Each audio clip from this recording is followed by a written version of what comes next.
Espéranto, journée des Zamenhof, 15 décembre 2019. La langue universelle et neutre est l'œuvre d'un Polonais d'origine juive du nom de Lazar Lidowicz Zamenhof, né le 15 décembre 1859 à Białystok, en Pologne. En sa mémoire, cette journée fait l'objet de célébrations caractérisées par des activités culturelles en guise de perfectionnement de la langue espéranto. L'Association congolaise d'espéranto a organisé une rencontre à cette occasion. Et c'était sous la direction de l'honorable Étienne Faubert Bata-Mpessa, un pharmacien bien connu sous le nom de Manadiar Manalaria. Actuellement, président de l'Association congolaise d'espéranto.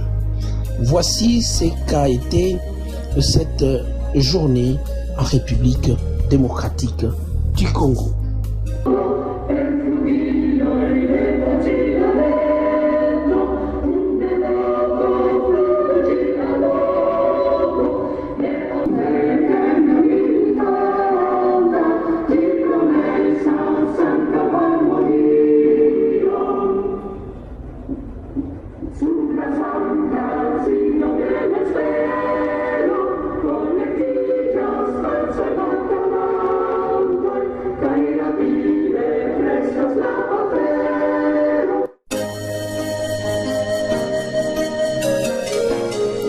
La langue espéranto, Monsieur Louis Lazare Zamenhof, qui était né le 15 décembre et qui totalise aujourd'hui, dont l'anniversaire totalise aujourd'hui 160 ans. Et cette journée devient également journée du livre de l'espéranto. ILEI, c'est la Ligue internationale des enseignants d'espéranto. Elle regroupe au niveau mondial les enseignants de l'espéranto. Elle a été fondée en 1949 et affiliée à l'Association mondiale d'espéranto IEA depuis 1990. Il a pour but principal promouvoir l'enseignement de la langue internationale espéranto et fournir des ressources pédagogiques aux enseignants de cette langue. De même, il vise à enseigner l'estime de l'autre et le respect de la vie et de la nature. Aussi, améliorer la communication internationale, interculturelle et entre différents peuples. Il dispose de plusieurs sections nationales autonomes, dont celle de la RDC dont nous avions parlé. Je vous remercie. Sed mi rememorigas che di esas festo, cioè la rememorigo de la vivo de Zamenhof, odia estas Zamenhof tago, citie la conga esperantistaro ancao rememoras pri nia maestro, la fama Zamenhof Ludovico Lazaro, qui creis la lingvon Esperanto. Lui Lazare Zamenhof, kiel dirite in Franza, naskigis la dekvinan de decembro 1829 en Białystok, urbeto el Polando. Li estis filo de Marco Zamenhof, lia patro, kai Lidia, qui estis judoi. En la epoko la judoj ne plu havis landon en Palestino. Okazis grava pogromo en la mondo, vi scias, vi konas la historion, kaj la judoj forkuris dis de sia lando kaj dispartiĝis ĉien tra la mondo. Iuj hodiaŭ troviĝas en Usono, en Sudafriko, en Japanio, en Francio, kaj en ĉiu lando de la mondo preskaŭ troviĝas ankoraŭ rusoj ĝis nun, hebreoj ĝis nun. Do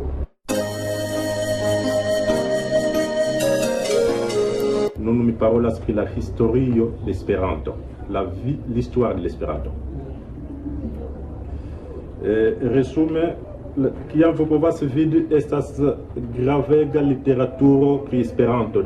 On ne povas paroli pri la historio de Esperanto en 10 minutoj, ne eblas. Kiel sinjoro Bauer ne sukcesis paroli pri la tutan vivon de Zamenhof. Ni parolas, ni volas stigi al vi ke en la historio de Esperanto okazis 3 periodoj. La unua jaro estas la naskiĝo mem de la lingvo. La 26 de julio 1887 naskiĝis Esperanton en la mondo. Kiel vi aŭdis, la kreinto estas sinjoro Louis Zamenhof. En tiu periodo estis on nomis ĝin ne Esperanto, on nomis ĝin la internacia lingvo. On le nomme la langue internationale. Kaj Zamenhof kiel pseŭdonimo estis Esperanto. On nomis doktoro Esperanto. Donc Zamenhof on l'appelait docteur Esperanto, tandis que la langue on l'appelait la langue internationale. Kaj kelkaj jaroj poste la nomo de doktoro Zamenhof fariĝis la nomo de la lingvo. Infine on adoptis ke la lingvo Esperanto estos la Esperanto lingvo. Ĝis la jarfino aperis pola, franca kaj germana eldonoj de la verkoj kiuj poste ricevis la popolan titolon de unua libro. En la sama tempo, se ni povas diri 1880 ĝis 1889, la pseŭdonimo de la iniciatoro iom poste iom fariĝis la nomo de la lingvo Esperanto. La 1 de septembro 1889 aperis la unua numero de Esperantisto.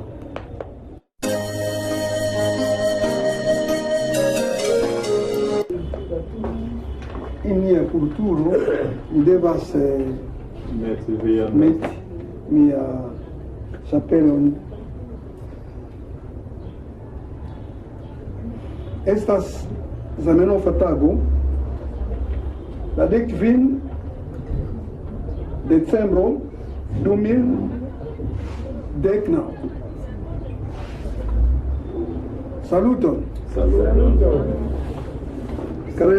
Caraj geamikoj, estas grava honoro paroli al vi hodiaŭ. Je mia persona nomo kaj je tiu edukea. La Demokratia Konga Esperanto Asocio. Antaŭ tio, mi dankas la seksestro de ILEI, la Internacia Ligo de Esperantaj Instruistoj, de kiu estas organizata la hodian Zamenhofan tagon. Zamenhofa tago. Kiel ne danki la respektinda upono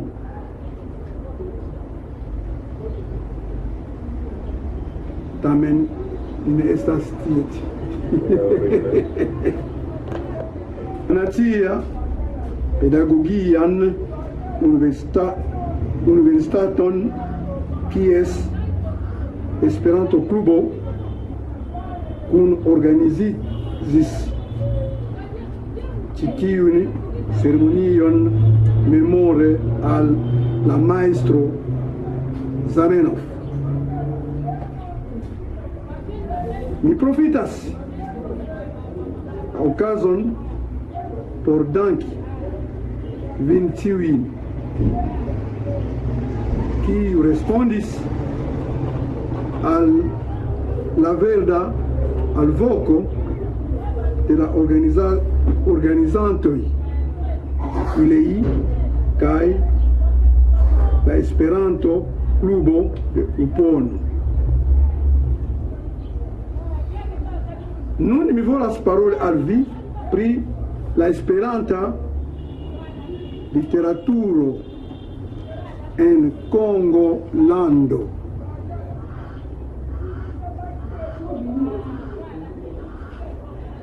Tamen ne estas facila tasko, ĉar estas notinde ke nia popolo estas plena je literaturaj talentuloj. Multaj el la esperantistoj gardas aŭ ne ofte publikigas la frukton de siaj pensoj. Feliĉe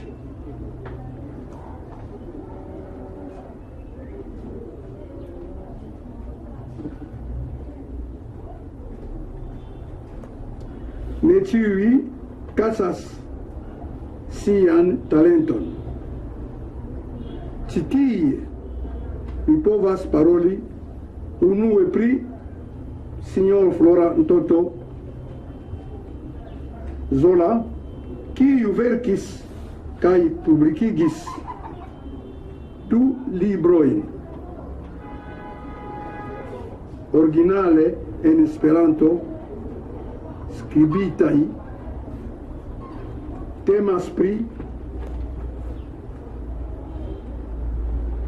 ĝuinda ornamento titolita Lulendo la manĝemulo kaj jarolibro de la Konga Esperantujo. Okazo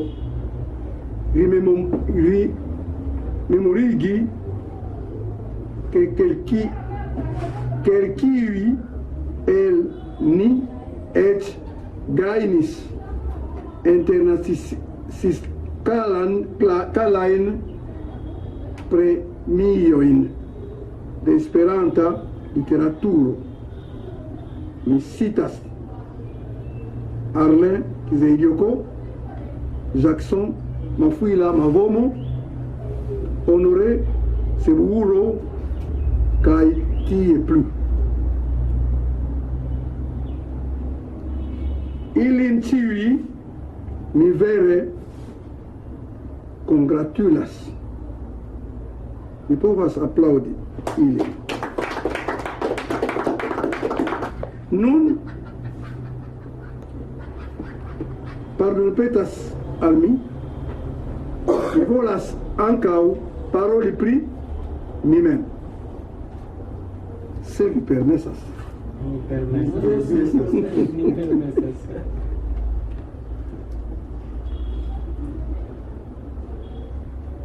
Efektive, ek de la komenco de mi Esperanto lernado, la duan de januaro 2015 mi produktis miajn 3 unuajn verkojn. Sendependeco estas tie. Mi tradukis la prelego de Roi Baudouin, Kasavubu et Lumumba en Esperanto, Lingala, Swahili, Chiluba.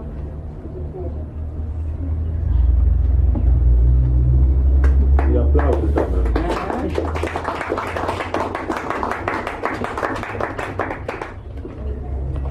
Ankaŭ la eklisto estas leksiko Kikongo, Esperanto, Lingala, Swahili, Chiluba. Estas multilingva vortaro interlingvistika. Sen parole pri la revuo vecigio. Vidis, ĝi estas tie ĉi. Vecigio.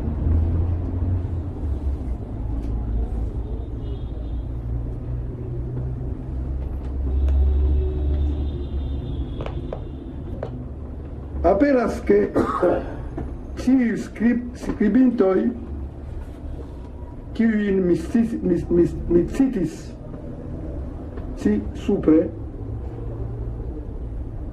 povo servi kiel ekzemploj por la Konga Esperanta komunumo. Mi invitas vin skribi. Cetere, por fini, mi malkovris du tre gravaj librojn verkitaj en Kikongo ekde 1921. Tiu libro estas neniam publikita. Povas jen malnovaj libroj. Grava. Autor Toma Duma Kungu Kalondieko naskiĝi en 1897 kaj forpasis en 1984. En lia skriboj rekomendas ke il estu tradukitaj en ĉiujn lingvojn de la mondo, ĉar la temo estas grava ne nur por konganoj, sed por ankaŭ la tuta mondo. Mi preferis unue traduki ilin el Kikongo al Esperanto.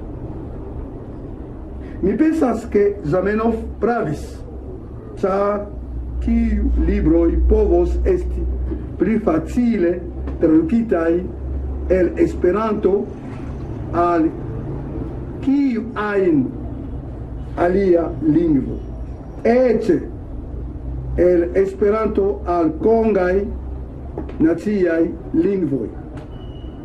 Lingala, Swahili, Chiluba,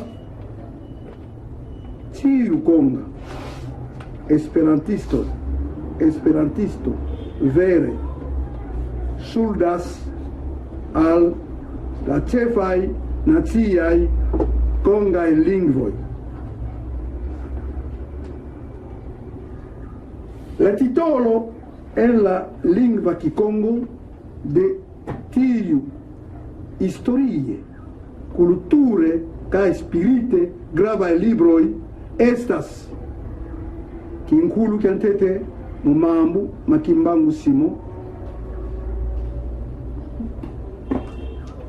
1971 qui ranto signifas